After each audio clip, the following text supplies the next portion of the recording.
ओम नमः शिवाय। हर हर महादेव। आज मार्गशीर्ष माह के कृष्ण पक्ष की द्वितीया तिथि और शुक्रवार है और कल गणेश संकष्टी चतुर्थी का व्रत रखा जाएगा। यह व्रत अब की बार तृतीया तिथि में है। यह व्रत भगवान गणेश और चौथ माता को समर्पित है। चौथ माता गणेश जी भगवान की माँ पार्वती देवी है, जिनके चौथ माता के स्वरूप में पूजा की जाती है। और एक जरूरी जानकारी अन्नपूर्णा माता के व्रत से लेकर। कई बहनें अक्सर पूछा करती हैं कि अन्नपूर्णा माता का व्रत कब और कैसे शुरू किया जाता है। तो माँ अन्नपूर्णा माता का महाव्रत मार्गशीर्ष माह के कृष्ण पक्ष की पंचमी तिथि से शुरू होता है और मार्गशीर्ष माह के शुक्ल पक्ष की षष्ठी को समाप्त होता है। यह व्रत 17 दिनों तक चलने वाला है। व्रत शुरू करते हैं तो इस दिन व्रती 17 गांठों वाले धागे को धारण करते हैं। यह व्रत बहुत ही कठोर होता है। इसमें 17 दिन तक अन्न का त्याग किया जाता है और फल आहार भी एक ही वक्त किया जाता है। कई भक्त इस व्रत को 21 दिन तक पालन भी करते हैं। कृष्ण पक्ष की प्रतिपदा तिथि से शुरू होकर मार्गशीर्ष शुक्ल षष्ठी को समाप्त होता है और कई जगह इस व्रत को मार्गशीर्ष माह के कृष्ण पक्ष की पंचमी तिथि से लेकर मार्गशीर्ष माह की पूर्णिमा तक किया जाता है। अगर निराहार रहकर व्रत नहीं कर सकते हैं तो एक समय भोजन करके भी इस व्रत को किया जाता है। इस व्रत में सुबह घी का दीपक जलाकर माता अन्नपूर्णा की कथा कही और सुनी जाती है। इस व्रत को करने से माँ अन्नपूर्णा का आशीर्वाद हमारे पूरे परिवार पर हमेशा बना रहता है, जिससे घर में कभी भी अन्न और धन की कमी नहीं आती है। इन दिनों अगर अन्न का दान करते हैं तो वह और भी अधिक फलदायी होता है। अब सुनते हैं आज की कथा। बोलो गणेश जी महाराज की जय हो। कैलाश पर्वत पर शिव पार्वती का दिव्य निवास था। शिव जी, जो सृष्टि के संहारक और योग के प्रतीक हैं, प्राय ध्यान में लीन रहते थे। दूसरी ओर उनकी पत्नी देवी पार्वती हिमालय की पुत्री थी और वो अत्यंत सौम्य, करुणामयी तथा प्रेम से परिपूर्ण थी।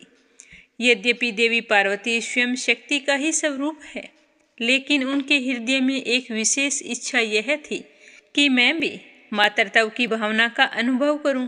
पार्वती चाहती थी कि उनके पास एक पुत्र हो जो उनका सदा साथ दे और मैं उसके साथ ढेरों बातें करूं, खूब दुलार प्यार करूं। जब शिवजी भगवान समाधि में लीन हो तो वह मेरा अच्छे से ख्याल रखे। तो एक दिन भगवान शिव अपनी साधना में लीन थे तो पार्वती जी ने अपने शरीर से उतारे हुए हल्दी के उपटन को एकत्रित करके एक सुंदर बालक की प्रतिमा बनाई और उस मूर्ति को अपने प्रेम और मातृ शक्ति से प्राण देकर जीवन दान दे दिया।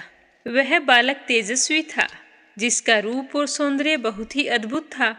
उसने पार्वती माता को प्रणाम करके कहा कि माता, कहो क्या आज्ञा है। तो पार्वती माँ ने उसे अपने बालक के रूप में स्वीकार किया और उससे कहा कि बेटा, तुम्हारा नाम गणेश है। गणेश बहुत ही आज्ञाकारी था। वह अपनी माँ के प्रति समर्पित था।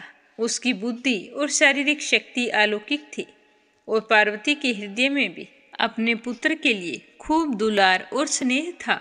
तो पार्वती माता कहने लगी कि बेटा, मैं स्नान करने जा रही हूँ, तुम दरवाजे पर खड़े हो जाना, किसी को भी अंदर मत आने देना, चाहे वो कोई भी हो। तो गणेश जी ने कहा कि ठीक है माँ, जो आपका आदेश है, कोई भी अंदर नहीं आ पाएगा। तो गणेश जी अपनी माँ के आदेश का पालन करते हुए घर के द्वार पर खड़े हो गए। पूरी निष्ठा और भक्ति के साथ वहीं पर खड़े रहे। उसी समय शिवजी भगवान ध्यान समाप्त करके पार्वती से मिलने कैलाश लौटे। जब शिवजी ने अपने घर के द्वार पर एक छोटे से बालक को पहरा देते हुए देखा तो उन्हें बड़ा ही आश्चर्य हुआ। शिवजी ने उस बालक के पास आकर कहा कि हे बालक, मैं भगवान शिव हूँ, मुझे अंदर जाने दो। तो गणेश जी तो अपनी माँ के आदेश का पालन कर रहे थे, तो वो तो बिना झिझक के बोले कि मुझे माँ का आदेश है, मैं किसी को भी अंदर नहीं जाने दूंगा, चाहे वो कोई भी हो, आपको भी प्रवेश करने की अनुमति नहीं है। तो शिवजी ने समझाने का बहुत प्रयास किया कि मैं तुम्हारा पिता हूँ, पार्वती का पति हूँ, यह मेरा ही घर है, तुम मुझे अंदर जाने दो। लेकिन गणेश जी तो अपने माँ के आदेश से हटने के लिए तैयार नहीं थे। तो उन्होंने पूरी दृढ़ता से कहा कि मैं आपको अंदर नहीं जाने दूंगा। तो उसके इस तरह के बर्ताव को देखकर तो भगवान शिव ने अपने सेवकों को आदेश दिया कि भवन के द्वार पर डटे उस बालक को समझाकर वहां से हटा दो, ताकि मैं अंदर प्रवेश कर सकूं। मुझे बहुत गुस्सा आ रहा है। तो शिव जी के आदेश का पालन करते हुए भगवान शिव के गणों ने गणेश जी को बहुत समझाया, द्वार से हट जाने की विनती की, परंतु गणेश जी तो नहीं माने। उन्होंने शिव गणों को बुरी तरह से पीट कर वापिस भेज दिया। तो शिव जी के गण वापिस आ गए। तो शिव जी ने पूछा कि तुम्हारा यह हाल किसने किया? तो वो बताने लगे कि उस बालक ने हमें बुरी तरह से मारा है। तो भगवान शिव सोचने लगे कि छोटा सा बालक है और इतने गणों को मार पीट कर भगा दिया। तो शिव जी को बहुत ही गुस्सा आ गया और उन्होंने अपने त्रिशूल को उठाया और गणेश जी के पास जाकर उनका सर धड़ से अलग कर दिया। गणेश जी का शरीर निर्जीव होकर धरती पर गिर पड़ा। जब पार्वती स्नान करके बाहर आई तो देखा कि उनके प्रिय पुत्र का सिर कट चुका है और वह निर्जीव पड़ा है। तो उनका हृदय दुख से फट पड़ा। उनका मात्र हृदय यह दृश्य सहन नहीं कर सका और वे जोर जोर से विलाप करने लगी। समस्त सृष्टि उनकी पीड़ा से थरथराने लगी। उनका दुख जल्द ही प्रचंड क्रोध में बदल गया। देवी पार्वती ने अपनी दिव्य शक्तियों को जागृत कर लिया और उनकी क्रोधमयी दृष्टि से संपूर्ण ब्रह्मांड में तबाही मचने लगी। प्रकृति का संतुलन बिगड़ गया और समस्त देवतागण भयभीत हो गए। देवी पार्वती ने घोषणा की कि अगर गणेश को पुनर्जीवित नहीं किया गया तो मैं सारी सृष्टि का विनाश कर दूंगी। तो सारे देवता मिलकर शिव जी के पास गए और विनती करने लगे कि पार्वती का क्रोध किसी तरह से शांत करो, गणेश जी को पुनर्जीवन दान दो, वरना आज तो अनर्थ हो जाएगा। शिव जी को भी अपने किए पर पश्चाताप हो रहा था। तो वो पार्वती के पास जाकर बोले कि पार्वती, मैंने अज्ञानतावश यह गलती कर दी है और अब मैं तुम्हारे पुत्र को पुनः जीवन दान देने का वचन देता हूँ। यह कहकर शिव जी ने अपने गणों को आदेश दिया कि तुम पृथ्वी पर जाकर देखो कि कोई ऐसा बच्चा जिसकी तरफ उसकी माँ पीठ करके सोई हो, तो उस बच्चे का सर ले आना, उसी से गणेश वापिस जिंदा हो सकता है। तो शिव जी के गण आदेश पाकर पृथ्वी लोक में चले गए। हर जगह देखा, कोई भी माँ अपने बच्चे की तरफ पीठ करके नहीं सोई थी। तो वो निराश होकर वापिस चल पड़े।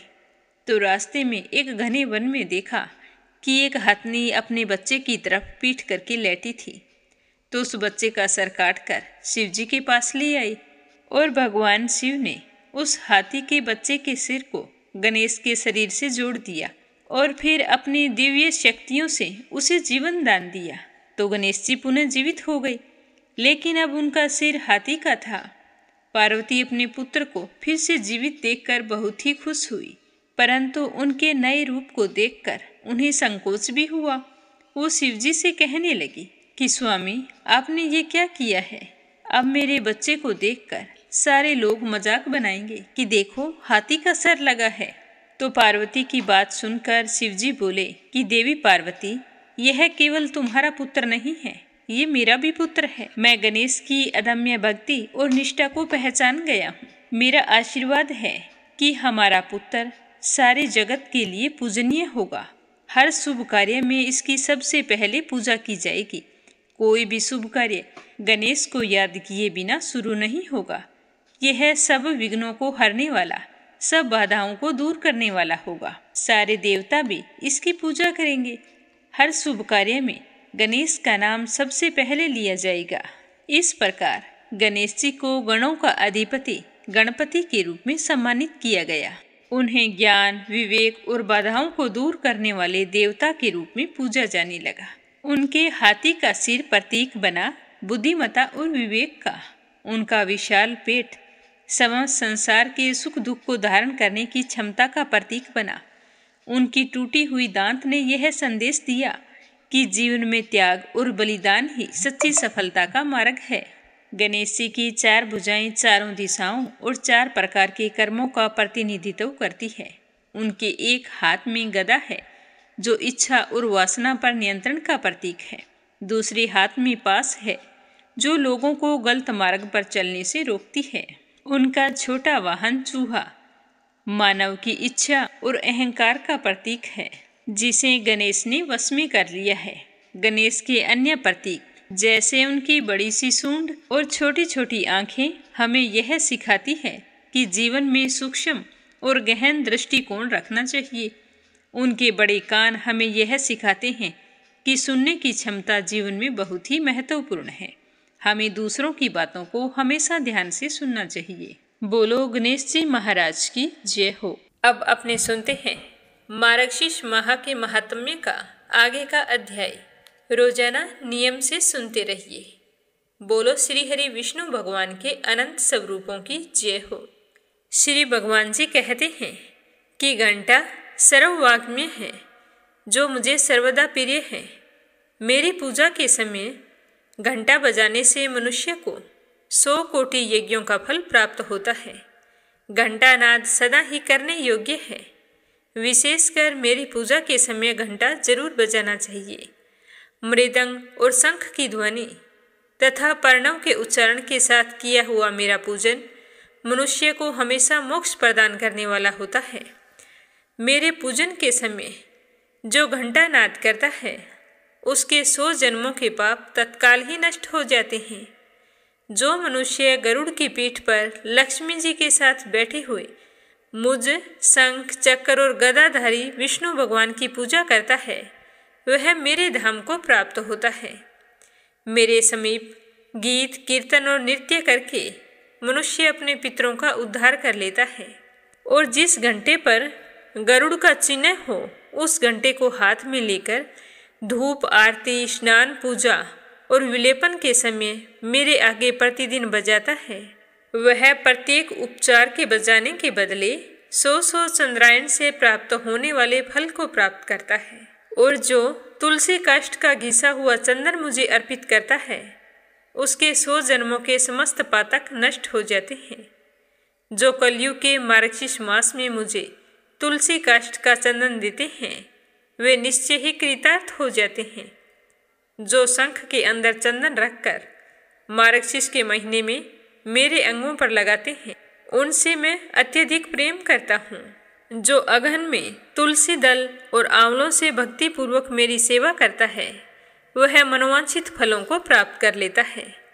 बेला, चमेली, जूही, माधवी, कनेर, वैजयंती, विजया, चमेली के गुच्छे, कर्णिकार, कुरिया, चंपक, चातक, कुंद, करचुर, मल्लिका, अशोक, तिलक तथा अपरयुथिका इत्यादि फूल के द्वारा मेरी पूजा करता है, तो यह बहुत ही उत्तम होती है।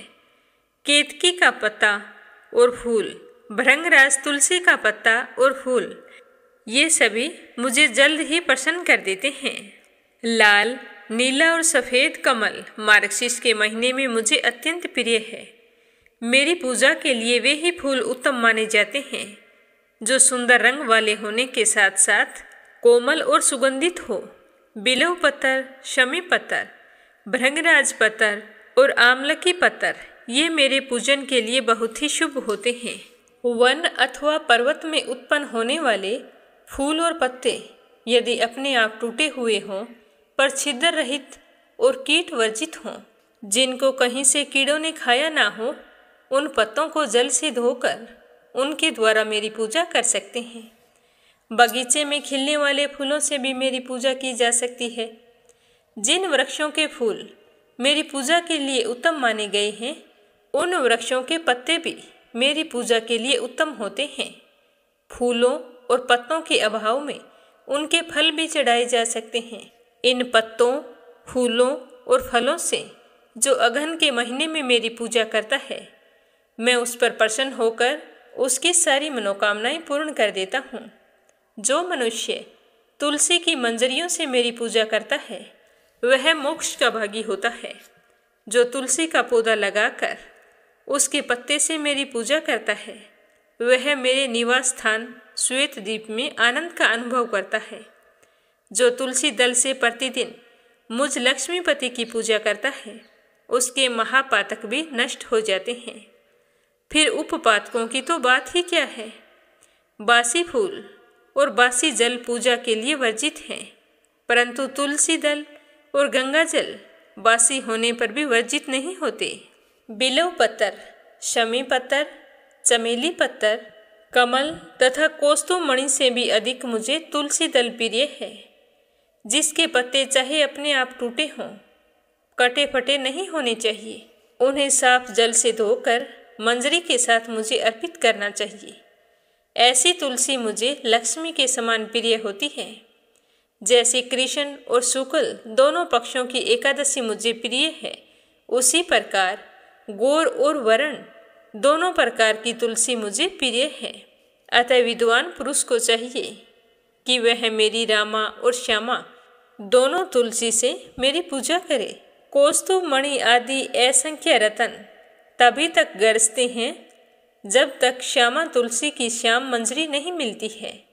अगर आपसे पूजा के लिए कोई तुलसी दल मांगे और आप बड़ी खुशी से उसे तुलसी दल देते हैं, तो वे मेरे अविनाशी धाम को जाते हैं, जो काले अगुरु के बने हुए धूप से मेरे मंदिर को सुवासित करता है। वह वैष्णव नरक समुद्र से मुक्त हो जाता है।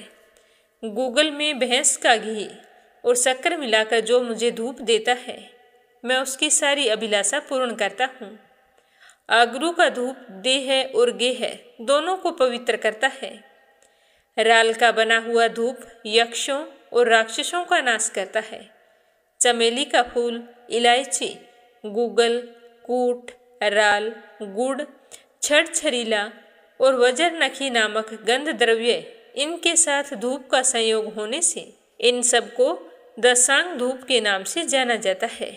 यदि मेरे अत्यंत प्रिय मार्गशीर्ष के महीने में कोई मुझे दशांग धूप देता है, तो मैं बहुत ही प्रसन्न होता हूँ और उसके सारे मनोरथ पूर्ण कर देता हूँ। बल, पुष्टि, स्त्री, पुत्र और भक्ति प्रदान करता हूँ। अनेक बत्तियों से युक्त और घी से भरे हुए दीपकों को जलाकर जो मनुष्य मेरी आरती उतारता है, वह कोटि कल्पों तक स्वर्गलोक में निवास करता है। जो अघन के महीने में मेरे आगे होती हुई आरती का दर्शन करता है, वह अंत में परम पद को प्राप्त होता है। जो भक्त मेरे आगे भक्ति पूर्वक कपूर की आरती करता है, वह तो मुझ में ही प्रवेश कर जाता है। और जो बिना मंत्रों के और बिना कोई क्रिया के मेरा पूजन करता है, तो मेरी आरती कर देने पर सर्वथा उसकी पूजा परिपूर्ण हो जाती है। जो मार्गशीर्ष मास में कपूर से दीपक जलाकर मुझे अर्पण करता है, वह अश्वमेघ यज्ञ का फल पाता है, जिससे उसके कुल का उद्धार हो जाता है। बोलो विष्णु भगवान की जय हो। आज हमने सुना कि भगवान की पूजा में घंटानाद, चंदन, पुष्प, तुलसी दल, धूप और दीपक का महात्म्य। कल के अध्याय में अपने सुनेंगे स्तुति पाठ, मंत्र जप, साष्टांग प्रणाम तथा दामोदर मंत्र के जप का महात्म्य। तो नित्य नियम से सुनते रहिए। अब अपने सुनते हैं संतोषी माता की कहानी। बोलो संतोषी माता की जय हो। एक बुढ़िया थी, उसके 7 बेटे थे। 6 कमाने वाले थे और एक बेटा निकम्मा था, वह कोई काम धाम नहीं करता था। तो बुढ़िया 6 बेटों की रसोई बनाती और उन्हें बड़े प्रेम पूर्वक भोजन कराती। फिर उनसे जो कुछ जूठन बच जाती, वह 7वें को दे देती। पर वह भोला बाला था, इस बारे में कुछ भी नहीं जानता था। तो एक दिन अपनी पत्नी से कहने लगा कि देखो, मेरी माँ मुझसे कितना प्रेम करती है, मुझे कितने प्रेम से भोजन करवाती है। तो उसकी पत्नी कहने लगी कि हाँ हाँ क्यों नहीं, सबका जूठा जो तुमको खिलाती है। तो अपनी पत्नी की बात सुनकर वह कहने लगा, नहीं, ऐसा नहीं हो सकता, मेरी माँ ऐसा नहीं कर सकती। जब तक मैं अपनी आंखों से ना देखूं, तुम्हारी बात पर विश्वास नहीं कर सकता।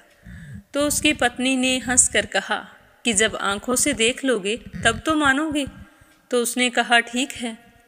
कुछ दिन बीतने पर दीपावली का त्योहार आया। तो घर पर 7 प्रकार के भोजन और चूरमे के लड्डू बने। तो वह यह देखने के लिए कि मेरी माँ मुझको सबका जूठा खिलाती है, तो सिर दुखने का बहाना करके रसोई में पतला वस्त्र ओढ़कर सो गया और कपड़े में से सब कुछ देखता रहा। उसने देखा कि उसके 6 भाई भोजन करने आई, तो उसकी माँ उनके लिए सुंदर आसन बिछाया, नाना प्रकार की रसोई परोसी और बड़े ही प्रेम पूर्वक उन्हें भोजन कराया। तो वह सब कुछ देखता रहा। जब 6 भाई भोजन करके चले गए, तो उसकी माँ ने उनकी जूठी थालियों में से लड्डुओं के टुकड़ों को उठाकर एक बड़ा सारा लड्डू बनाया और थाली की जूठन साफ करके अपने बेटे को पुकारा कि बेटा, तेरे 6 भाई भोजन कर गए हैं, अब तू ही बाकी है, उठकर भोजन कर ले। आज त्योहार के दिन तुम भूखा ही सो रहा है। तो वह माँ की बात सुनकर कहने लगा कि माँ, मुझे भोजन नहीं करना, अब मैं परदेश जा रहा हूँ। तो उसकी माँ कहने लगी कि कल जाता अभी चला जा। तो वो कहने लगा, हाँ माँ, अभी जा रहा हूँ। यह कहकर वो खड़ा होकर रसोई से बाहर निकल गया और चलते समय उसे अपनी पत्नी की याद आई। वो गौशाला में कंडे थाप रही थी। तो वह वहाँ जाकर कहने लगा कि हम जावें परदेश को, आवेंगे कुछ काल, तुम रहियो संतोष से धर्म अपनो पाल।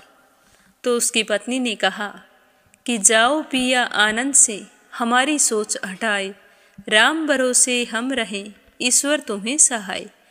2 निशानी आपरी, देख धरूं मैं धीर, सुधी मति हमारी विसारियो, रखियो मन गंभीर। तो यह सुनकर उसका पति कहने लगा कि मेरे पास कुछ नहीं है, यह एक अंगूठी है, सो ले लो और अपनी कुछ निशानी मुझे दे दो। तो उसकी पत्नी कहने लगी कि स्वामी, मेरे पास क्या है, यह गोबर भरा हाथ है। यह कहकर उसकी पीठ पर गोबर के हाथ की थाप मार दी। इसके बाद वह वहाँ से चल दिया। चलते चलते दूर देश पहुँचा। वहाँ एक साहूकार की दुकान थी। वहाँ जाकर कहने लगा कि भाई, मुझे नौकरी पर रख लो। साहूकार को लड़के की ज़रूरत थी। वो बोला, रह जा। तो वह कहने लगा कि साहूकार जी, तनख्वाह क्या दोगे? तो साहूकार ने कहा कि काम देखकर दाम मिलेंगे। तो साहूकार के यहाँ उसे नौकरी मिल गई। अब वह सुबह 7 बजे से रात को 10 बजे तक नौकरी पर जाने लगा। कुछ ही दिनों में दुकान का सारा लेन देन, हिसाब किताब, ग्राहकों को माल बेचना, सारा कार्य करने लगा। साहूकार के 7-8 नौकर थे। वे सारे हैरान थे कि यह तो बहुत काम करता है, जितना हम सारे मिलकर नहीं कर पाते, इतना यह अकेला ही कर लेता है। इस तरह सोचकर वे सारे चक्कर खाने लगे। सेठ ने भी देखा कि यह बहुत काम करता है और मन का भी बहुत सीधा है। तो उसने 3 महीने के बाद उसे अपने आधे मुनाफे का हिस्सेदार बना लिया। कुछ ही वर्ष में वह तो नामी सेठ बन गया। तो मालिक सारा कारोबार उस पर छोड़कर स्वयं तीर्थ यात्रा पर चला गया। तो वह सारा काम अकेले ही संभालने लगा। इधर उसकी पत्नी को सास ससुर दुख देने लगे। जब से वो घर छोड़कर गया था, सारे घर गृहस्थी का काम उसी से करवाते थे। जंगल से लकड़ी लेने के लिए भेजते थे और भोजन के नाम पर घर के आटे में जो भूसी निकलती है, उसकी रोटी बनाकर रख दी जाती और फूटे नारियल की नरेली में पानी रख दिया जाता। तो इस तरह अपने परिवार वालों का बर्ताव देखकर छोटी बहू बड़ी ही दुखी होती। एक दिन की बात है, वह लकड़ी लेने के लिए जंगल में जा रही थी। तो रास्ते में बहुत सी स्त्रियां संतोषी माता का व्रत करती हुई दिखाई दी। तो वह भी वहां पर खड़ी होकर कथा सुनने लगी। कथा समाप्त होने पर पूछा कि बहनों, तुम किस देवता का व्रत करती हो और इसके करने से क्या फल मिलता है? यदि तुम इस व्रत का विधान मुझे समझाओ तो मैं तुम्हारा बड़ा एहसान मानूंगी। तब उनमें से एक स्त्री कहने लगी कि सुनो बहन, यह संतोषी माता का व्रत है। इसके करने से निर्धनता और दरिद्रता का नाश होता है और मन में जो कुछ कामना हो वह संतोषी माता की कृपा से पूरी हो जाती है। तो वह कहने लगी, मुझे इस व्रत की विधि भी बताओ। तो वह भक्तिन स्त्री कहने लगी कि 1.25 आने का गुड़ चना ले लेना, अगर इच्छा हो तो 5.25 आने का ले लेना या 1.25 रुपये का, जितनी भी इच्छा हो ले आना। बिना परेशानी, श्रद्धा व प्रेम से जितना भी बन सके सवाया लेना। किसी भी महीने के शुक्ल पक्ष से प्रथम शुक्रवार को व्रत शुरू करना और शुक्रवार के दिन सुबह जल्दी उठकर स्नान करना, सूर्य भगवान को अर्घ्य देना और निराहार रहकर संतोषी माता की कथा सुनना। इस कथा के बीच में कर्म ना टूटे, लगातार नियम का पालन करना। अगर तुम्हें कथा सुनने वाला कोई ना मिले तो घी का दीपक जलाकर उसके आगे जल का पात्र भरकर फिर कथा कहना। जब तक कार्य सिद्ध ना हो तब तक नियम का पालन करना और जब तुम्हारा कार्य सिद्ध हो जाए तो व्रत का उद्यापन कर देना। 3 महीने में माता फल पूरा करती है। अगर किसी के ग्रह खोटे भी हो तो भी माता वर्ष भर में कार्य सिद्ध कर देती है। फल सिद्ध होने पर उद्यापन करना चाहिए, बीच में नहीं। उद्यापन में 2.5 सेर आटे का खाजा और इसी के अनुमान से खीर तथा चने का साग बनाना, 8 लड़कों को भोजन कराना, जहाँ तक मिले देवर जेठ भाई बंधु के बच्चे लेना, अगर ना मिले तो रिश्तेदारों के और अड़ोसियों पड़ोसियों के बच्चे बुला लेना। उन्हें भोजन करवाकर यथासंभव दान दक्षिणा देकर माता का नियम पूरा करना। उस दिन घर में खटाई ना खाना। तो यह सारा विधान सुनकर बुढ़िया के बेटे की बहू बहुत खुश हुई और यह सोचकर चल पड़ी कि आज मुझे लकड़ी बेचने से जो कुछ मिलेगा उसके लिए मैं संतोषी माता के व्रत की सामग्री खरीदूंगी। तो रास्ते में लकड़ियों के बोझे को बेचकर उन पैसों से गुड़ चना लिया और माता के व्रत की तैयारी करके आगे चली। सामने मंदिर देखकर पूछने लगी कि यह मंदिर किसका है? तो सारे कहने लगे कि यह तो संतोषी माता का मंदिर है। तो यह सुनते ही वह तो भागकर माता के मंदिर में गई और माँ के चरणों में लौटने लगी। दीन होकर विनती करने लगी कि माँ, मैं निपट अज्ञानी हूँ, व्रत के नियम नहीं जानती हूँ, मैं बहुत दुखी हूँ।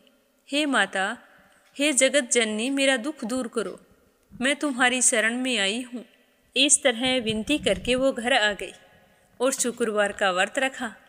तो माता की कृपा से एक शुक्रवार बीता था कि दूसरे शुक्रवार को उसके पति का पत्र आ गया और उससे अगले शुक्रवार को उसके पति का भेजा हुआ रुपया भी आ गया।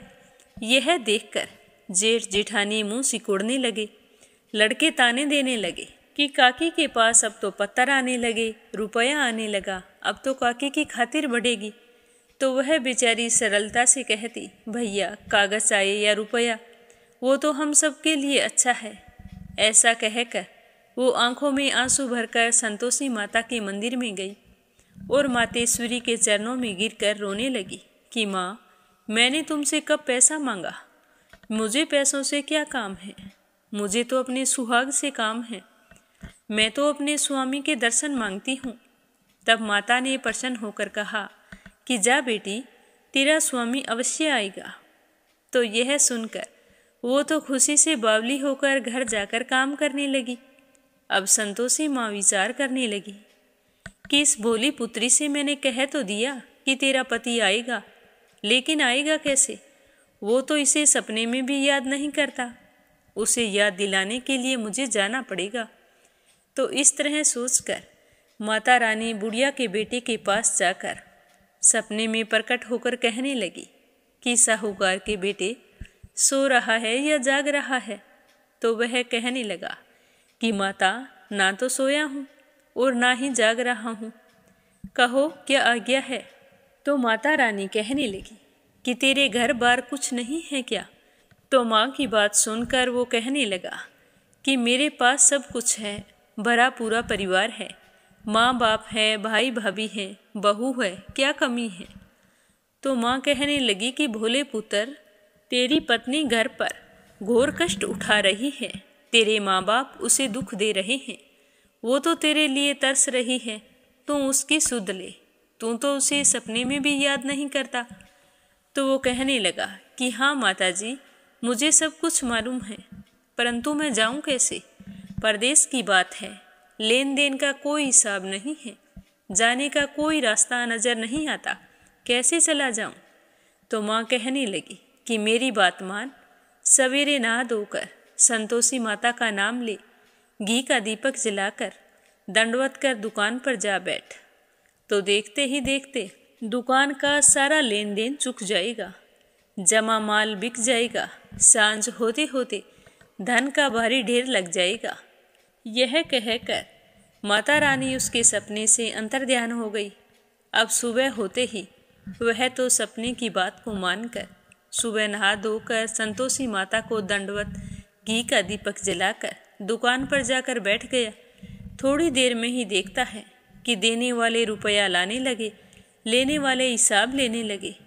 कोठे में बड़े सामान के खरीदार नगद दाम देकर सौदा करने लगे। शाम तक धन का भारी ढेर लग गया। तो यह देखकर वो बहुत ही खुश हुआ और मन ही मन माता रानी का धन्यवाद करने लगा और घर ले जाने के लिए गहना कपड़ा सामान खरीदने लगा और वहाँ का काम निपटाकर तुरंत घर के लिए रवाना हो गया। उधर उसकी पत्नी जंगल में लकड़ी लेने गई तो लौटते समय माताजी के मंदिर में रुकी। वह तो उसके रोजाना वहाँ रुकने का स्थान था। तो धूल उड़ती देखकर वह कहने लगी कि माँ, आज ये धूल कैसी उड़ रही है? तो माता कहती है कि हे पुत्री, तेरा पति घर आ रहा है। अब मैं तुम्हें जैसा कहूँ वैसा ही करना है। तू लकड़ियों के 3 बोझे बना ले, एक नदी किनारे रख देना, दूसरा मेरे मंदिर पर और तीसरा अपने सर पर रखकर घर जाना। तेरे पति को लकड़ी का गट्ठर देखकर मोह पैदा होगा। वो नदी किनारे रुकेगा, नाश्ता पानी बनाकर फिर माँ से मिलने जाएगा। तब तू लकड़ी का गट्ठर लेकर घर जाना और चौक पर लकड़ियाँ डालकर जोर से आवाज़ लगाना कि लो सासू जी, लकड़ियों का गट्ठर लो, भूसी की रोटी दो, नारियल की नरेली में पानी दो। आज मेहमान कौन आया है? तो इस तरह संतोषी माता ने उसे समझाया। तो उसने कहा कि ठीक है माँ, जैसा तुमने कहा वैसा ही करूँगी। तो वो जल्दी से वहाँ से खड़ी हुई और लकड़ियाँ लाने चली गई। 3 लकड़ियों के गट्ठर लेकर आई, एक नदी किनारे रखा, एक माता के मंदिर में रख दिया और एक गट्ठर लेकर घर की ओर चल पड़ी। इतने में वहाँ पर एक मुसाफिर आ पहुँचा। सूखी लकड़ी देखकर उसकी इच्छा हुई कि यहीं पर विश्राम करूं, भोजन बनाकर खा पीकर फिर गांव जाऊंगा। तो इस तरह वो रास्ते में रुककर भोजन बनाने लगा, फिर विश्राम करके शाम को गांव गया। सबसे बड़े प्रेम से मिला। उसी समय सिर पर लकड़ी का गट्ठर लिए एक औरत आती है और लकड़ियों का भारी बोझा आंगन में डालकर जोर से 3 आवाज़ लगाती है कि लो सासू जी, लकड़ियों का गट्ठर लो, भूसी की रोटी दो, आज मेहमान कौन आया है? तो बहू की बात सुनकर उसकी सास भागकर बाहर आती है और अपने दिए हुए कष्टों को भुलाने हेतु कहती है कि बहू, तुम ऐसा क्यों बोल रही है? तेरा पति ही तो आया है, आ बैठ, मीठा भात खा, भोजन कर, कपड़े गहने पहन। भूसी की रोटी तू क्यों खाए? भूसी की रोटी खाए हमारे दुश्मन। तो इस तरह की आवाज़ सुनकर उसका पति बाहर आ जाता है और अपनी पत्नी की अंगुली में अंगूठी देखकर व्याकुल हो जाता है और अपनी माँ से कहता है कि माँ, ये कौन है? तो उसकी माँ कहती है कि बेटा, ये तेरी बहू है। जब से तू गया है यह तो किसी की नहीं सुनती है, सारे गांव में भटकती फिरती है, घर का काम काज कुछ नहीं करती और 4 पहर आकर खा जाती है। आज तुझे देखकर पता नहीं कैसे ये पागलों जैसी बातें कर रही है। तो अपनी माँ की बात सुनकर उसका बेटा कहने लगा कि ठीक है माँ, कोई बात नहीं, तुम मुझे दूसरे घर की चाबी दे दो, मैं उसी में रह लूँगा। तो उसकी माँ कहने लगी कि ठीक है, जैसी तेरी मर्जी। ऐसा कहकर उसकी माँ ने दूसरे मकान की चाबी अपने बेटे को दे दी। तो वह चाबी लेकर दूसरे मकान की तीसरी मंजिल का कमरा खोलकर उसमें अपना सारा सामान रख लिया। एक दिन में राजा के महल जैसा ठाट बाट बन गया। दोनों पति पत्नी सुखपूर्वक रहने लगे। इतने में शुक्रवार का दिन आने वाला था। तो वह अपने पति से कहने लगी कि स्वामी, मुझे संतोषी माता के व्रत का उद्यापन करना है। तो उसका पति बोला कि खुशी से करो। तो बहू खुश होकर उद्यापन की तैयारी करने लगी। अब जेठ के बच्चों को भोजन के लिए कहने गई तो उन्होंने कहा कि ठीक है काकी, आ जाएंगे। परंतु पीछे से जेठानी ने अपने बच्चों को सिखा दिया कि देखो, भोजन करते समय खटाई मांगना। जिससे उसका उदापन पूरा ना हो। तो बच्चों ने कहा ठीक है। अब शुक्रवार के दिन वो नहा धोकर अपनी काकी के यहाँ भोजन करने गए। तो पहले संतोषी माता की कथा कही, उसके बाद में उनके तिलक करके मोली बांधी और फिर बड़े ही प्रेम पूर्वक भोजन करवाया। तो बच्चों ने खीर खाने के बाद कहा कि काकी अब हमें खटाई दो, खीर हमें नहीं भाती है, देखकर मन में अरुचि सी होती है। तो वो कहने लगी कि बेटा खटाई किसी को नहीं दी जाएगी, यह तो संतोषी माता के व्रत का उद्यापन है, इसमें खटाई नहीं खाई जाती। तो लड़के खड़े हो गए और कहने लगे कि काकी पैसे दे दो। तो वो भोली बहू कुछ जानती नहीं थी और उसने बच्चों को पैसे दे दिए। तो वो जेठ के लड़के उसी समय हट करके दुकान से इमली लाए और खाने लगे। तो यह देखकर बहू पर संतोषी माता ने कोप किया। राजा के दूत आए और उसके पति को पकड़ कर ले गए। जेठ जेठानी मनमाने वचन कहने लगे कि लूट खोस कर धन लाया था, अब पता चल जाएगा जब जेल की हवा खाएगा। तो बहू से यह सब कुछ सहन नहीं हुआ और वो रोती हुई माताजी के मंदिर गई और कहने लगी कि हे माँ, तुमने ये क्या किया, हंसाकर मुझे रुला दिया। तो संतोषी माता कहने लगी कि बेटी तूने उद्यापन करके मेरा व्रत भंग किया है। तो वो कहने लगी कि माँ मैंने कोई अपराध नहीं किया, मैंने तो भूल से लड़कों को पैसे दे दिए थे, मुझे क्षमा कर दो माँ, मैं तुम्हारा उद्यापन फिर से करूँगी। तो उसकी बात सुनकर संतोषी माता कहने लगी कि बेटी अब की बार भूल मत करना। तो वो कहने लगी कि नहीं माँ, अब भूल नहीं होगी, पर तुम मुझे बतलाओ मेरे पति घर कैसे आएंगे। तो संतोषी माता ने कहा कि जा पुत्री, तेरा पति तुझे रास्ते में आता ही मिलेगा। तो जैसे ही वह संतोषी माता को प्रणाम करके मंदिर से बाहर निकली तो रास्ते में उसका पति आता हुआ दिखाई दिया। तो वह पूछने लगी कि आप कहाँ गए थे। तो उसका पति हंसकर कहने लगा कि इतना धन जो कमाया है उसका टैक्स राजा ने मांगा था, वही भरने गया था। तो वह प्रसन्न होकर कहने लगी कि भला हो संतोषी माता का, अब घर चलो। तो कुछ दिन बाद फिर शुक्रवार आया। तो वह अपने पति से कहने लगी कि स्वामी मुझे व्रत का उद्यापन फिर से करना है। तो उसके पति ने कहा कि खुशी से करो, पर अब की बार ध्यान रखना। तो वह जेठ के लड़कों को भोजन के लिए कहने के लिए गई। तो बच्चों ने कह दिया कि आ जाएंगे, पर उसकी जेठानी कहने लगी कि पिछले उद्यापन से तुम्हारा मन नहीं भरा। जब और आ गई तो उसने अपनी जेठानी को कुछ नहीं कहा, चुपचाप लौट आई। तो पीछे से जेठानी अपने अपने लड़कों को सिखाने लगी कि अब की बार तुम ऐसा करना, जाते ही खटाई मांगना। तो जैसे ही शुक्रवार का दिन आया तो बच्चे नहा धोकर अपनी काकी के यहाँ चले गए। कथा सुनने के बाद में जैसे ही उसकी काकी ने भोजन परोसा तो वो कहने लगे कि खीर तो हम नहीं खाएंगे, हमें तो खटाई चाहिए। तो उनकी काकी कहने लगी कि बेटा आज तो खटाई किसी को नहीं मिलेगी, भोजन करना है तो करो। तो वो कहने लगे कि नहीं, हम भोजन नहीं करेंगे, खीर खाने से तो हमारा जी बिगड़ता है। ऐसा कहकर सारे उठ खड़े हुए और अपने अपने घर चले गए। तो काकी यह देखकर बहुत ही दुखी हुई। फिर ब्राह्मणों के लड़कों को लाकर भोजन कराने लगी। पहले उन्हें श्रद्धापूर्वक भोजन करवाया और फिर दक्षिणा की जगह एक एक फल उन्हें दिया। तो संतोषी माता बहुत ही प्रसन्न हुई। तो माता की कृपा होते ही 9वें महीने उनके घर चंद्रमा के समान पुत्र ने जन्म लिया। तो पुत्र को पाकर दोनों पति पत्नी बड़े ही खुश थे। अब वह छोटी बहू अपने बेटे को लेकर प्रतिदिन माताजी के मंदिर जाने लगी। तो संतोषी माता ने सोचा कि यह तो रोज़ मेरे मंदिर आती है, क्यों ना आज मैं इसके घर चलूं। तो इस तरह का विचार करके माता ने भयानक रूप बनाया। गुड़ और चने से सना हुआ मुख और ऊपर सूंड के समान होठ, उस पर मक्खियाँ भिन भिन कर रही थी। जैसे ही वह उसके घर पहुंची तो दहलीज पर पैर रखते ही उसकी सास चिल्लाने लगी कि देखो रे, कोई चुड़ैल डाकिन आ रही है, बच्चों इसे भगाओ, नहीं तो यह किसी को खा जाएगी। तो लड़के उसे भगाने लगे, चिल्ला चिल्लाकर खिड़कियां बंद करने लगे।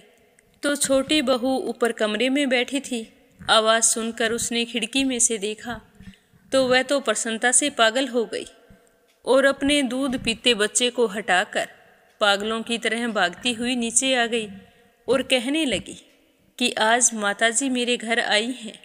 तो यह देखकर उसकी सास का क्रोध फट पड़ा। वो कहने लगी कि क्या उतावली हो रही है, जो इस चुड़ैल को देखकर बच्चे को पटक दिया। तो इतने में माँ के प्रताप से पूरे घर में लड़के ही लड़के नजर आने लगे। तो बहू कहने लगी कि सासू माँ, मैं जिसका व्रत करती हूँ ये वही संतोषी माता है, कोई चुड़ैल डाकिन नहीं है, ये तो मेरी माँ है। तो बहू की बात सुनकर और संतोषी माता का चमत्कार देखकर उसकी सासू माँ के सब कुछ समझ में आ गया और उसने भागकर माताजी के चरण पकड़ लिए और विनती करके कहने लगी कि हे माता, हम मूर्ख हैं, अज्ञानी हैं, तुम्हारे व्रत और विधि के बारे में कुछ नहीं जानते। व्रत भंग करके हमने बहुत बड़ा अपराध किया है। हे जगत माता, आप हमारा अपराध क्षमा करो। अब से हम सारे के सारे आपकी पूजा किया करेंगे। तो सास की बात सुनकर संतोषी माता बहुत ही प्रसन्न हुई और उन्हें आशीर्वाद देकर वहां से अंतर्ध्यान हो गई। हे संतोषी माता, जैसे प्रसन्न होकर बहू को फल दिया वैसा सबको देना। जो भी व्रत रखकर आपकी इस कथा को पढ़े या सुने सुनाए उसके सारे मनोरथ पूर्ण करना। बोलो संतोषी माता की जय हो। अब अपने सुनते हैं कीड़ी नगरा की कहानी। विष्णु भगवान की जय हो। एक समय की बात है, एक गांव में एक बूढ़ी माई रहती थी। उसके 2 बेटे तथा 2 बहुएं थी। बूढ़ी माई भगवान श्री हरि विष्णु की परम भगत थी। वह अपना समय दान धर्म और पुण्य कामों में लगाती थी, परंतु वह बुढ़िया माई कभी भी मंदिर और सत्संग में नहीं जाती थी, न ही तीर्थ स्थानों पर जाती थी। एक बार गांव में भागवत कथा हो रही थी तो उसके बड़े बेटे ने कहा कि माँ, आप सारा दिन घर में रहती हो तो मंदिर में भागवत कथा हो रही है, तो आप भी वहां जाकर भागवत कथा सुनकर इसका पुण्य प्राप्त करो। तो बूढ़ी माई ने अपने बेटे का मन रखने के लिए कह दिया कि बेटा, आज मैं जरूर जाऊंगी, परंतु वो नहीं गई। शाम को बेटे ने पूछा तो बोली कि बेटा, आज तो समय नहीं था, कल जाऊंगी। ऐसा करते करते 6 दिन निकाल दिए। 7वें दिन उसके बेटे ने कहा कि माँ, आज कथा का अंतिम दिन है, आज तो कथा सुनने चले जाना। तो उसकी माँ ने कहा कि ठीक है बेटा, चली जाऊंगी। तो बूढ़ी माई घर के कामों में लगी रही। घर का सारा काम निपटाकर बुढ़िया माई ने इतनी देरी कर दी कि अंतिम दिन की भागवत कथा भी समाप्त हो गई। पर वह बूढ़ी माई घर से मंदिर के लिए चल पड़ी थी। उधर मंदिर से भगवान श्री हरि विष्णु एक बूढ़े सन्यासी का रूप धारण करके बुढ़िया माई के मार्ग में आके खड़े हो गई और बुढ़िया माई को देखकर कहने लगी कि माई, तुम अब कहाँ जा रही हो? तो बुढ़िया माई ने कहा कि भागवत कथा सुनने जा रही हूँ। तो सन्यासी रूपीधारी भगवान श्री हरि विष्णु ने कहा कि अब इतनी देर से क्यों जा रही हो? वहाँ तो अब कथा समाप्त भी हो गई, अब तुम वहाँ जाकर क्या करोगी? तो बुढ़िया माई ने कहा कि अब जब घर से निकली हूँ तो मंदिर तो जाकर ही आऊंगी, वरना शाम को अपने बेटे को क्या जवाब दूंगी। तो विष्णु भगवान कहने लगे कि अब वहाँ पर कथा तो समाप्त हो गई है और सारे भक्त जन भी अपने अपने घर चले गए हैं, तुम वहाँ जाकर क्या करोगी? मंदिर बंद हो गया है। तो बुढ़िया माई कहने लगी, कुछ नहीं तो वहाँ से एक ईंट उठा लाऊंगी, सोच लूंगी कि यही विष्णु जी का आशीर्वाद है। तो सन्यासी का रूप धारे भगवान श्री हरि विष्णु बोले कि तुम वहाँ से मिट्टी की ईंट लाओगी और उसके बदले में अगर मैं तुम्हें एक सोने की ईंट दे दूँ तो बुढ़िया माई ने कहा कि ठीक है, तुम सोने की ईंट दे दोगे तो मैं मंदिर जाकर क्या करूँगी। तो उसने भगवान से सोने की ईंट ली और अपने घर की तरफ वापस चल पड़ी। अब घर के बाहर खड़ी होकर बुढ़िया माई विचार करने लगी कि अगर मैं इस ईंट को घर में लेकर जाऊंगी तो बेटे बहू झगड़ा करेंगे, अब मुझे इसका क्या करना चाहिए। तो इस तरह सोचते सोचते बुढ़िया ने उस सोने की ईंट को आंगन के बाहर ही जमीन में गाड़ दिया। उस ईंट को लाने के बाद बूढ़ी माई का तो कभी पूजा पाठ में ध्यान नहीं लगता, ना कोई काम में ध्यान लगता था। जब भी खाने पीने के लिए बैठती तो उस ईंट की तरफ ध्यान चला जाता। वो तो सब कुछ छोड़ छाड़ कर बस उसी ईंट की निगरानी में बैठी रहती। तो इस तरह खाना पीना छोड़ देने के कारण बूढ़ी माई दिन ब दिन कमज़ोर होती चली गई। तो एक दिन उसके बेटों ने पूछा कि माँ, आप सारा दिन घर के बाहर क्या करती रहती हो और आजकल बिल्कुल कमज़ोर भी हो गई हो। तो बुढ़िया माई कहने लगी कि बेटा कुछ नहीं, मैं तो आने जाने वाले लोगों को देखती रहती हूँ। उसने अपने बेटों को ईंट के बारे में कुछ भी नहीं बताया। इसी तरह दिन ब दिन कमज़ोर होते होते एक दिन बूढ़ी माई चल बसी। यमराज के दूत बूढ़ी माई को लेने के लिए आए और उसे लेकर धर्मराज जी के पास पहुँचे। धर्मराज जी को सारी बात बताई तो धर्मराज जी ने बूढ़ी माई को कुतिया की योनि दे दी। तो वह कुतिया उसी पेड़ के नीचे बैठी रहती और उसी ईंट की तरफ अपना ध्यान लगाई रखती।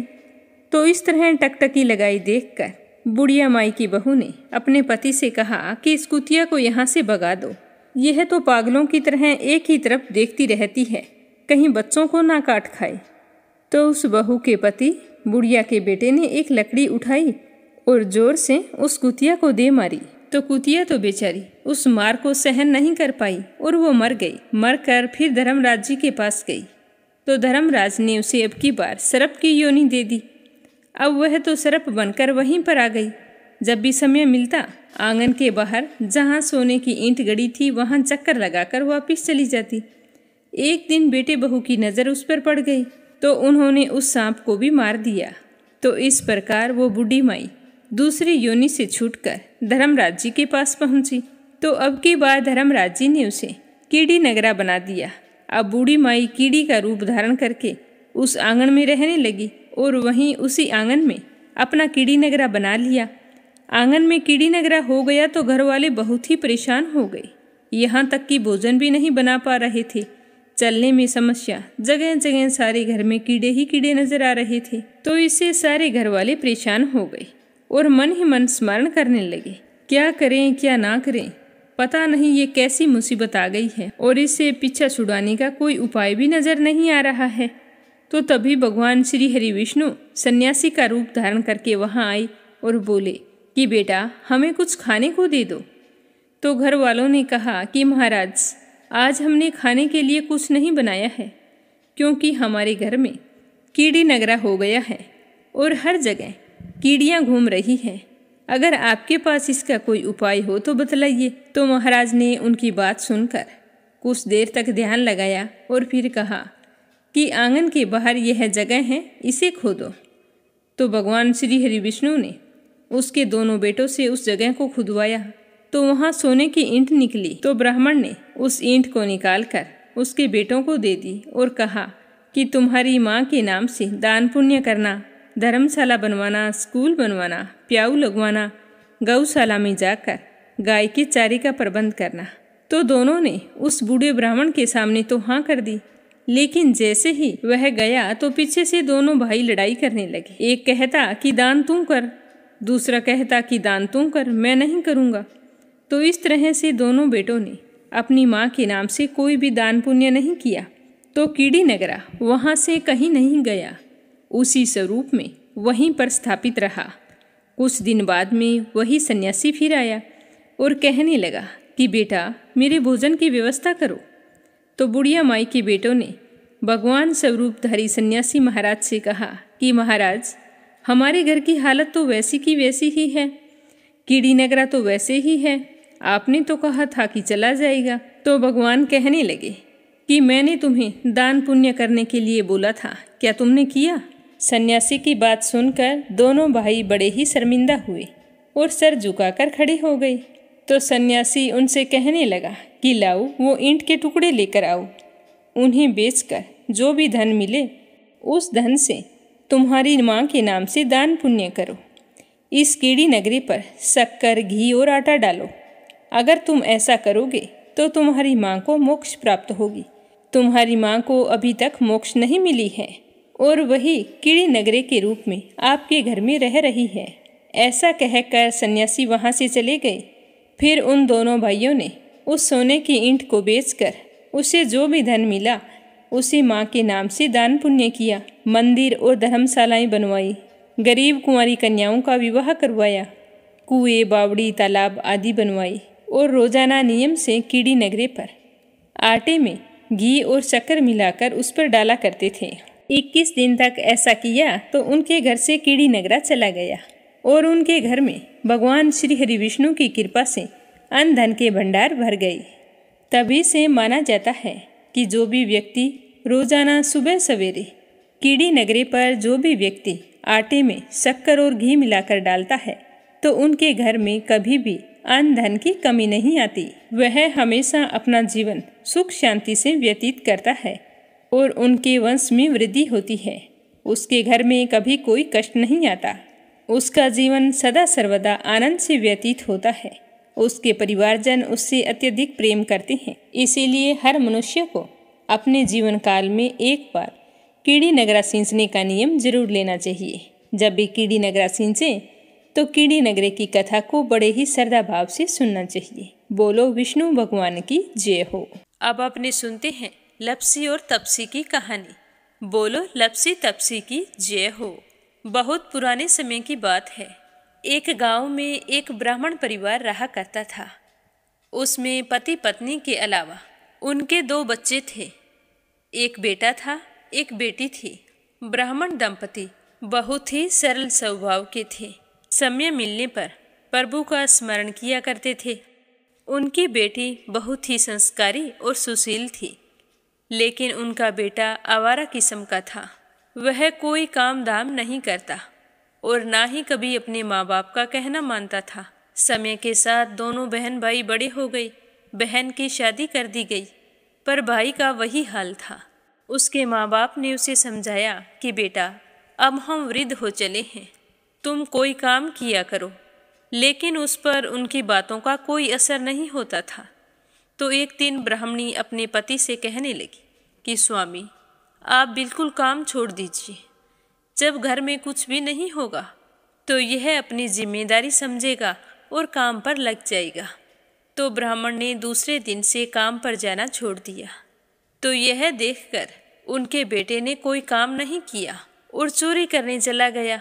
आते जाते राहगीरों को लूट लेता और उसी से अपने घर का गुजारा किया करता था। तो उसकी लूटने और चोरी करने की आदत से सारे गांव वाले उसे लप्सी कहने लगे। तो लप्सी की इस हरकत से उसके माँ बाप बहुत ही दुखी रहते थे, पर वह किसी की सुनने के लिए तैयार नहीं था। इसी तरह समय बीतता गया। एक दिन की बात है कि लप्सी एक पीपल के पेड़ पर बैठा था। तभी शिव पार्वती जा रहे थे। पार्वती माता गहनों से लदी हुई थी।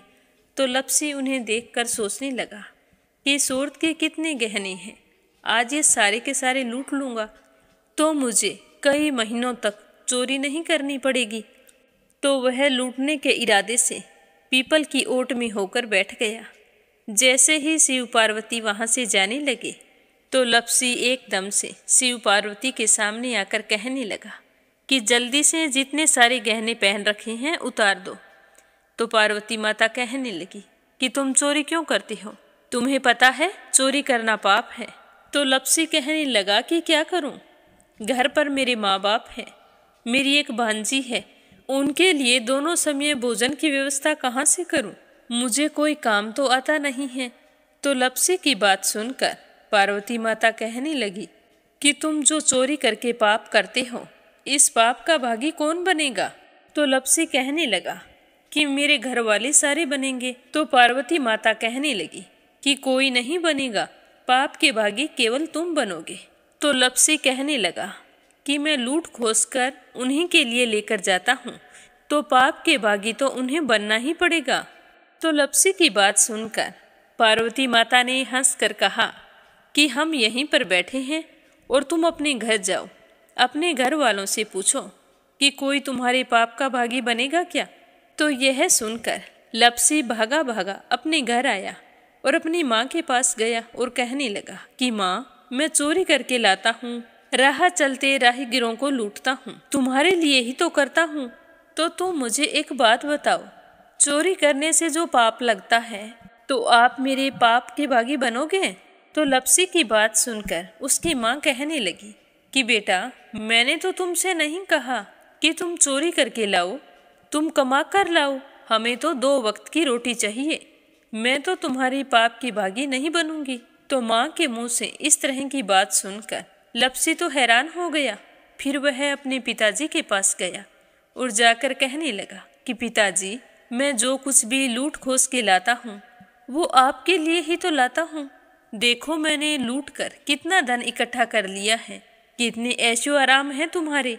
अगर मैं चोरी नहीं करता तो क्या ये सब हमें मिलता?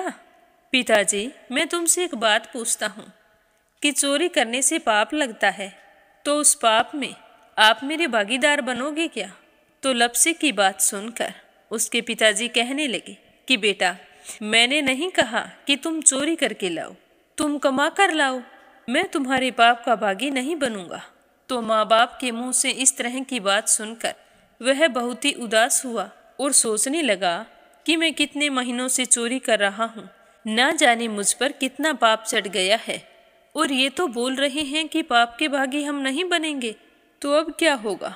तो वह बड़े ही दुखी मन से शिव पार्वती से मिलने के लिए चल पड़ा।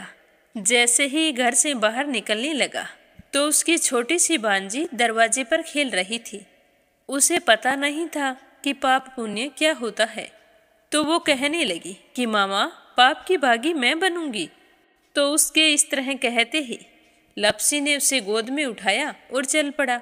शिवजी भगवान और पार्वती माता के पास जाकर कहने लगा कि घर वालों ने पाप का भागी बनने से मना कर दिया है और एक यही है जो पाप की भागी बनने को तैयार है। फिर लप्सी बड़े ही दीन स्वर में कहने लगा कि हे भगवान, मैं समझ गया हूँ कि चोरी करना पाप है। आज तक जो मैंने काम किया वो बहुत ही गलत था, लेकिन अब मैं इसका प्रायश्चित करना चाहता हूँ। अब तुम ही बताओ, मुझे मेरे पापों से मुक्ति कैसे मिलेगी?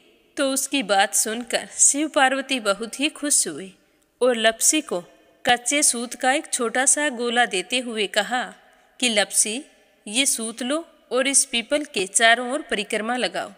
जब यह सूत समाप्त हो जाएगा तब तुम्हारे सारे पाप नष्ट हो जाएंगे। तो यह सुनकर लप्सी बहुत ही खुश हुआ। सोचने लगा कि छोटा सा गोला है, अभी लपेट कर घर चला जाऊंगा, उसके बाद में कभी कोई पाप नहीं करूंगा। फिर उसने अपनी बांजी को कंधे पर बैठाया और पीपल की परिक्रमा लगानी शुरू कर दी। अब भगवान का वह सूत खत्म कहाँ होने वाला था। लप्सी चक्कर लगाता गया पर वह सूत खत्म नहीं हुआ। चक्कर लगाते लगाते 1 महीने, 6 महीने, साल, पूरे 12 साल बीत गए, पर वह सूत खत्म नहीं हुआ। 12 साल बाद एक बार फिर शिव पार्वती जी वहाँ से गुजर रहे थे, तो पार्वती माता ने कहा कि स्वामी, चलो लप्सी को चलकर देखते हैं। तो शिवजी कहने लगे, वो चोरी करने वाला, लूटने वाला कब का चला गया होगा? तो पार्वती माता कहने लगी कि नहीं स्वामी, चलकर देखने में क्या जाता है, चलो एक बार देखते हैं। तो शिव पार्वती जी जैसे ही पीपल वृक्ष के पास आए तो देखा कि लप्सी तो अब भी चक्कर लगा रहा है। वहाँ चारों ओर गहरी खाई हो गई है और लप्सी की बड़ी बड़ी दाढ़ी, मूंछें, नाखून बढ़ गए हैं। तो यह देखकर पार्वती माता ने कहा कि देखो स्वामी, आप तो कह रहे थे कि वो कब का ही चला गया, देखो इसके मन में सच्ची भक्ति है। तो पार्वती की बात सुनकर शिवजी ने कहा कि चलो अभी देख लेता हूँ। तो यह कहकर शिवजी ने एक सोने का कड़ा लप्सी के आगे फेंक दिया। तो लप्सी ने झट से उसके ऊपर पैर कर लिया। फिर अचानक से उसका ध्यान शिव पार्वती जी की ओर गया, तो वो हाथ जोड़कर कहने लगा कि भगवान, अब तो मेरे पाप समाप्त हो गए होंगे, आप मुझे यहाँ से जाने की आज्ञा दीजिए। आपका यह सूत अभी तक खत्म नहीं हुआ है। तो शिवजी भगवान ने कहा कि तुम्हारे पाप कर्म भी अभी तक पूरे नहीं हुए हैं। तो शिवजी की बात सुनकर लप्सी कहने लगा कि भगवान, मुझे पूरे 12 वर्ष हो गए हैं आपकी भक्ति करते करते, और अब भी आप मुझ पर शक कर रहे हैं। तो शिवजी ने कहा कि अपना पैर उठाओ। तो जैसे ही लप्सी ने अपना पैर उठाया तो उसके पैर के नीचे सोने का कड़ा था। तो यह देखकर लप्सी शर्मिंदा हो गया और कहने लगा कि प्रभु, गलती हो गई, मुझे माफ़ करो, आगे से मैं ऐसी गलती कभी नहीं करूँगा। तो शिवजी कहने लगे कि नहीं लप्सी, तुम्हारा पाप ऐसे पूरा नहीं हो सकता, अब तुम्हें 12 वर्ष तक और इसी तरह परिक्रमा करनी होगी, उसी के बाद तुम्हारे पाप समाप्त होंगे। यह कहकर शिव पार्वती वहाँ से चले गए और वह फिर से पीपल के पेड़ की परिक्रमा करता रहा। करते करते 12 साल बीत गए। 12 साल बाद में शिव पार्वती जी वहाँ पर आए तो उन्होंने देखा कि आज भी वो वहीं पर चक्कर लगा रहा है। तो शिव जी ने फिर उसके सामने सोने की अंगूठी फेंकी, पर उसने कोई ध्यान नहीं दिया। तो शिव जी भगवान प्रसन्न होकर कहने लगे कि हे लपसी, आज से तुम मेरी तपस्या करके तपसी बन गए हो। मैं तुम्हें वरदान देता हूँ कि तुम अपने जीवन में सारे सुखों को प्राप्त करेगा। और तूने 24 बरस तक मेरी भक्ति की है, इसका फल भी तुझे अवश्य मिलेगा। जो भी औरत गाय और कुत्ते की रोटी नहीं बनाएगी, उसका पुण्य फल तुम्हें मिलेगा। आंगन लीप कर दहलीज नहीं लीपेगी, तो उसका पुण्य फल भी तुझे ही मिलेगा। अगर हमारे घर की बहन बेटी को हम सूट, तीवल या साड़ी भेंट स्वरूप देते हैं, तो साथ में मोली का धागा और कुछ रुपये नहीं देंगे, तो उसका पुण्य फल भी तुम्हें ही मिलेगा। अगर कोई दिए से दिया जलाएगा, तो उसका पुण्य फल भी तुम्हें ही मिलेगा। अगर व्रत और पूजा पाठ में सारी कहानी सुन ले और तुम्हारी कहानी ना सुने, तो उसका पुण्य फल भी तुम्हें ही मिलेगा। कहा जाता है कि तभी से सुबह पहली रोटी गाय की और सुबह की अंतिम रोटी छोटी बनाई जाती है, और शाम को अंतिम रोटी बड़ी बनाई जाती है जो कुत्ते की होती है। और दिए से दिया भी नहीं जलाया जाता। और घर की बहन बेटियों को सूट और तीवल के साथ भेंट स्वरूप कुछ रुपए भी जरूर दिए जाते हैं। और उसी दिन से हर व्रत कथा के बाद में लपसी तपसी की कहानी जरूर सुनी जाती है। और कथा समाप्त होने पर कहा जाता है कि लपसी का फल लपसी को मिले, तपसी का फल तपसी को मिले। हमारी पूजा पाठ का, हमारे व्रत का और हमारी कहानी का पुण्य फल हमें मिले। बोलो लपसी तपसी की जय हो। तो ये थी लपसी और तपसी की कहानी। लपसी तपसी 2 भाई नहीं थे। लपसी और तपसी एक ही आदमी का नाम था। लूट कर लाता था, इसीलिए उसे लपसी के नाम से पुकारते थे। और फिर भगवान की तपस्या करने के कारण उसे तपसी के नाम से जाना जाने लगा। बोलो लपसी तपसी की जय हो। अब अपने सुनते हैं कथा सुनने वाले प्यारे श्रोताओं के नाम, जो मार्गशीर्ष माह के अध्याय को श्रद्धा भाव से सुनते हैं। आज का पहला कमेंट है उषा शर्मा, राजस्थान से। दूसरा है प्रिया रणवीर देसवाल, पवनी देसवाल, वरदान देसवाल, मेरठ से। और तीसरा है आशा शर्मा, विष्णु, ज्योति, अंशु, भीलवाड़ा से। अंजना, सरस्वती, आर्यन, उद्धव आचार्य, नेपाल से। सीमा जोशी, रवि कुमार जोशी, दिल्ली से। परमेश्वरी रघुवीर सिंह, दिल्ली से। श्रीमती यशोदा, उड़ीसा से। शोभा कुंवर पुरोहित, अहमदाबाद से। यूएन तिवारी, इंदिरा तिवारी, लखनऊ से। आरती खैरावर, अगरखर से। दिल्ली बहादुर भंडारी, सरिता भंडारी, नम्रता भंडारी, सूरज भंडारी, नेपाल से। चंद्रमणि मणिका, दिल्ली से। रामचंद्र मांडिया, लक्ष्य, राजस्थान से। सुनीता पवार, कृषु पवार, मध्य प्रदेश से। संजय, सोनिया, हिताक्षी, दीपेश, मयंक, हरियाणा से। सुनीता रानी, मेरठ से। कमला, गुरुग्राम से। संगीता अग्रवाल, कमला देवी अग्रवाल, दुलिया, महाराष्ट्र से। श्यामवती, सुषमा, विष्णु, हरियाणा से।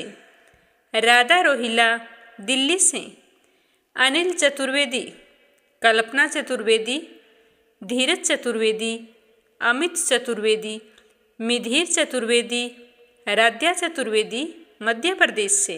रवि सैनी, सीमा सैनी, मलियाना से। निर्मला सिसोदिया, दिल्ली से। श्रीमती शर्मा, अलीगढ़ से। श्रीचंद यादव, गया, बिहार से। गीता गोस्वामी, सुनीता गोस्वामी, मेरठ से। रेखा धर्मेंद्र शर्मा, जयपुर से। संजीव कंसल, कविता कंसल, हितेश कंसल, आरुष कंसल, रानी कंसल, मुजफ्फरनगर से। मोनिका नागर, तिगांव से।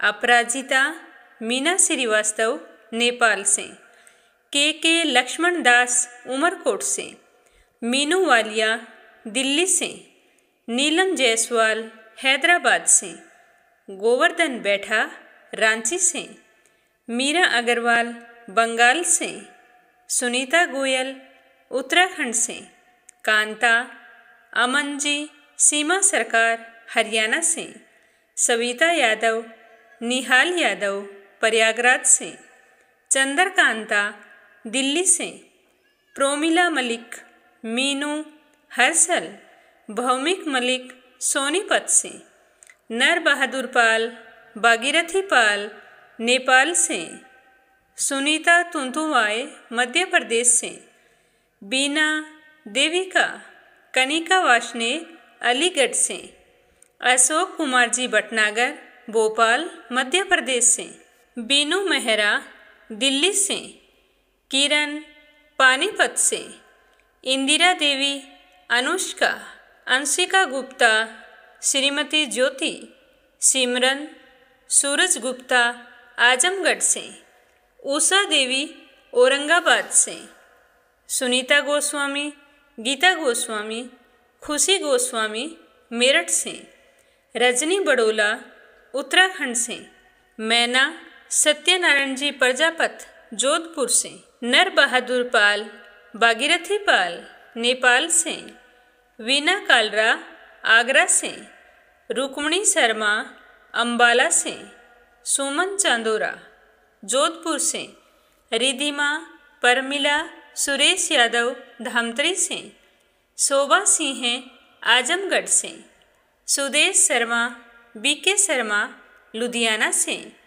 मीना विजय मिसी जयपुर से, सरला गुप्ता कमलेश भल्ला जम्मू से, श्रीमती कमलेश जबलपुर से, शांता भेन वाघेला गुजरात के मंडल से, ममता तानशिक दिल्ली से, लक्ष्मी साहू ओडिशा से, रमा शर्मा पंजाब से, पूनम यादव करेली से, चंद्र सिंह भील, पूजा पाठक उत्तराखंड देहरादून कोशानी से, विमला नेपाल से, अनीता सिसोदिया गाजियाबाद से, उषा रानी जम्मू कश्मीर से, जयश्री पवार, गोरखनाथ पवार, आरना शीतल, विश्वजीत पवार महाराष्ट्र से, निकिता सेजवानी, करण सेजवानी, विशाल सेजवानी,